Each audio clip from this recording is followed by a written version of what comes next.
I'm in Chamonix in the French Alps for 24 hours, and I'm going to try to see how many photos of nature I can take in this time.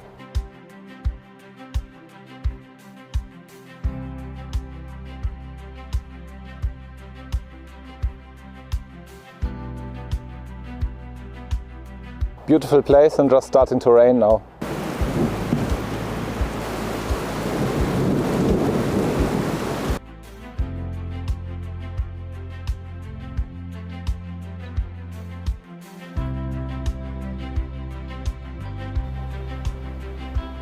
I just spotted this beautiful plant.